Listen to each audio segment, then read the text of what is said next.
Good afternoon, evening, actually, it's evening. Um, Quick response to a question about if it ever happens that an ALJ at a hearing does not ask the vocational expert any questions. Good question. The answer, well, I think there's multiple ways it can go, but it can often be a good result.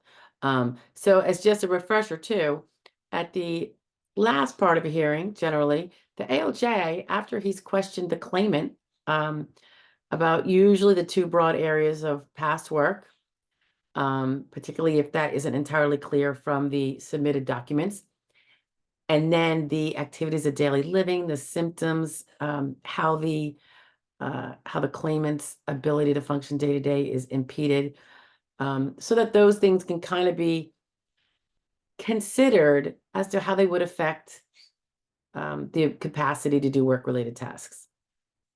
Between everything that's been in the file, the medical and the non-medical evidence thus far, plus the testimony. And then when that is all said and done, the ALJ generally asks the vocational expert if he can quantify your prior work from the record and where that would lie in terms of what was the occupation, and would that fall under a particular DOT title, etc.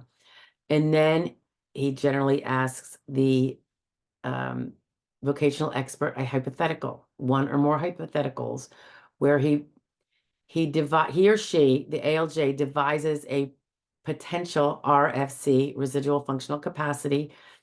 That's where they say a person who's limited to light or sedentary or medium work, and maybe it's semi-skilled or skilled or unskilled, um, maybe limited to no interaction with the public, maybe a limitation where they could only walk for 4 hours out of 8 hours. Maybe they can only use their hands frequently, not constantly.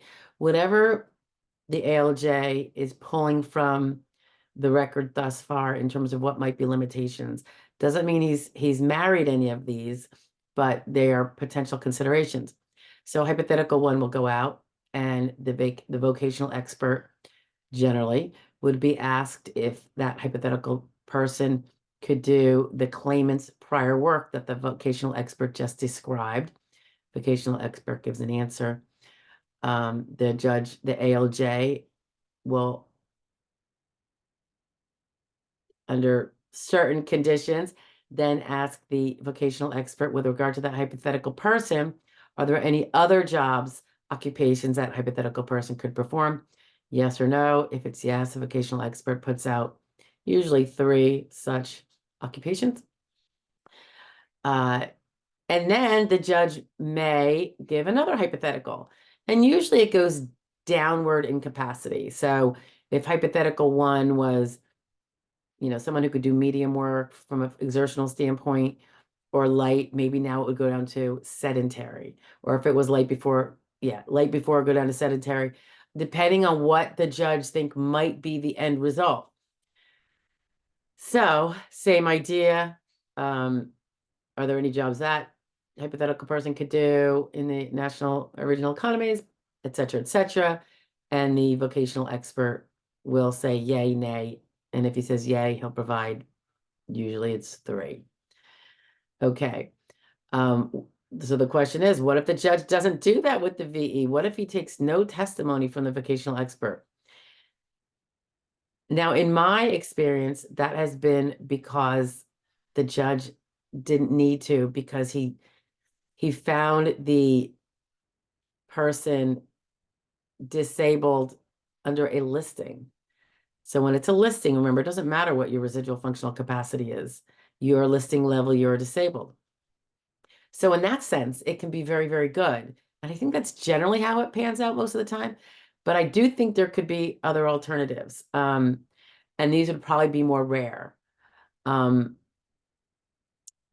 for instance, let's say, and again, if an attorney's there, usually they're going to address it with the attorney. They don't really like to spring things up like that just in a decision of denial. They'll usually say something, I think, like, hey, um, I can't even think. I'm thinking it could be something where they think maybe it's a listing. If it doesn't come up, and then they come to find out that, oh my gosh, this person wasn't even insured for this, or there was no SSI application, so we can't even win him on a listing for now. Let's say all he had was SSI and no SSD. I know of a person who, it wasn't my client at the time.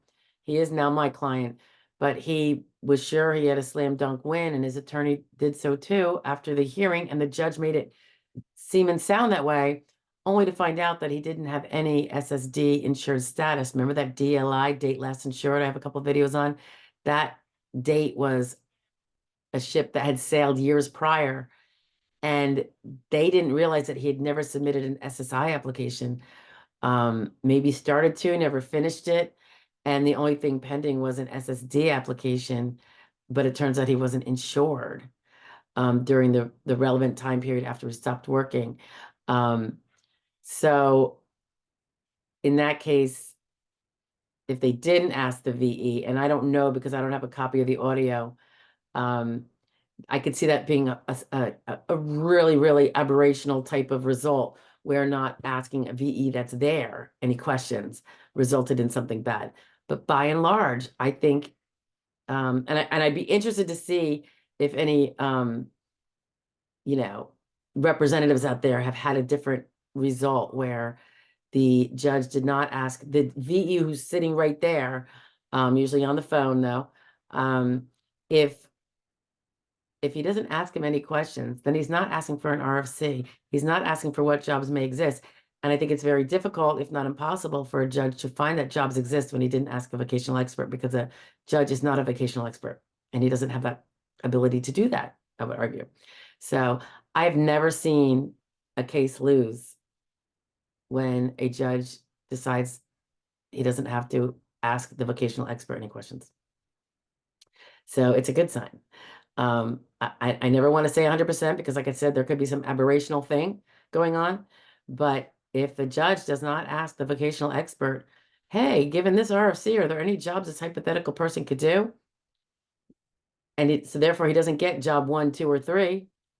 He cannot put in his decision jobs 1, 2, or 3 as being why he would deny somebody, because they have to put in the jobs that they find the person could do. It's step 5, I want to say. So anyway, I think if that happens, it's probably looking pretty good for you. It's not that common. I have them periodically, but that's, after a bunch of cases where there's always a VE. I mean, VE, at least in my area, is always. Less frequently, we have an ME, medical expert, but vocational expert, whew, yeah. And very rarely do they not get questioned, but I think it's great when they don't, because then I'm like, woo, okay. Anyway, I just wanted to throw that out there in case that viewer who was asking that gets a chance to watch. All right, ciao for now. Bye, guys.